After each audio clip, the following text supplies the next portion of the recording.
అందరికీ నమస్కారం।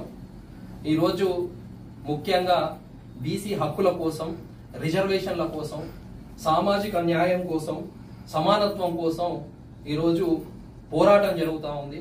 తెలంగాణ పోరాటాల గడ్డ, తెలంగాణ గడ్డల ఈ రోజు సమరభేరి మోగింది అనేది అక్షర సత్యం అని తెలియజేస్తున్నాను।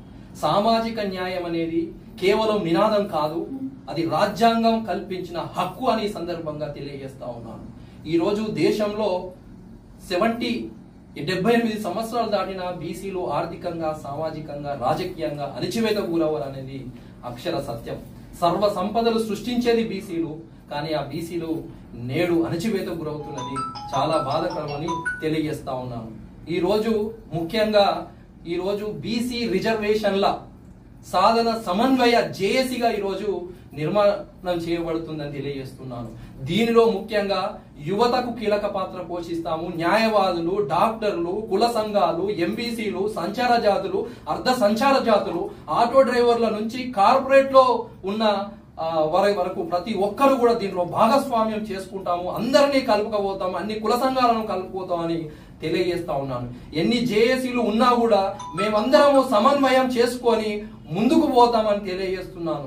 ఈ రోజు ఎన్నో పోరాటాలు జరిగిన తెలంగాణ సాధించుకునేది ఒక పోరాటం, దాన్ని ఆదర్శంగా తీసుకొని మేము ముందుకు పోతామని సందర్భంగా నేను తెలియజేస్తా ఉన్నాను। అంతే కాకుండా ఈరోజు ముఖ్యంగా ఒక జేఏసీ వారు కృష్ణయ్య గారి ఆధ్వర్యంలో జేఏసీగా 18 రాష్ట్ర బంద్కు పిలుపునిచ్చిన విషయం మనందరికీ తెలిసిందే।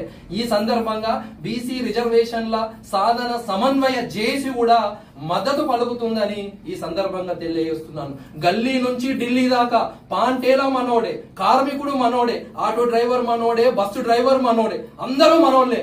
ఈ రోజు మనందరం కలిసి కట్టుగా ఉద్యమాన్ని ముందుకు తీసుకెళ్లాలని, మన హక్కుల కోసం, రిజర్వేషన్ల కోసం పోరాటం చేయాల్సిన సందర్భం అని తెలియజేస్తా ఉన్నాను। ఈ రోజు న్యాయస్థానాలు కూడా బీసీలకు సామాజిక న్యాయం దక్కడంలో కొంత బాధాకరం, దొరకకపోవడం చాలా బాధాకరం అని తెలియజేస్తున్నాను।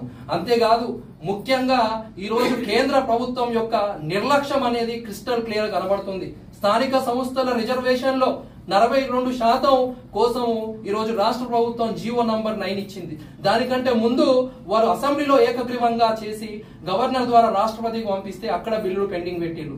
ఆ తర్వాత మళ్ళీ అన్ని పార్టీల మద్దతుతో అసెంబ్లీలో ఏకగ్రీవం చేసి మళ్ళీ గవర్నర్ కు పంపిస్తే అక్కడ కూడా పెండింగ్ పెట్టింది। ఈ నిర్లక్ష్య వైఖరి మీరు వదులుకుంటే ఈ రోజు కుర్చీలు కదులుతాయని ఈ సందర్భంగా హెచ్చరిస్తా ఉన్నాను। సామాజిక న్యాయం కోసం ఈ రోజు దేశం మొత్తం ఒక అగ్నిజ్వాల లాగా ఈ రోజు ముందుకు సాగుతామని తెలియజేస్తున్నాను। అంతేకాకుండా అన్ని జేఏసీలతో కూడా సమన్వయం చేసి మా కార్యాచరణ కూడా మేము మొదలు పెడతాము, కార్యాచరణ కూడా రానున్న రోజుల్లో తెలియజేస్తామని తెలియజేస్తున్నాను। జై బీసీ, జై బీసీ, జై బీసీ, జై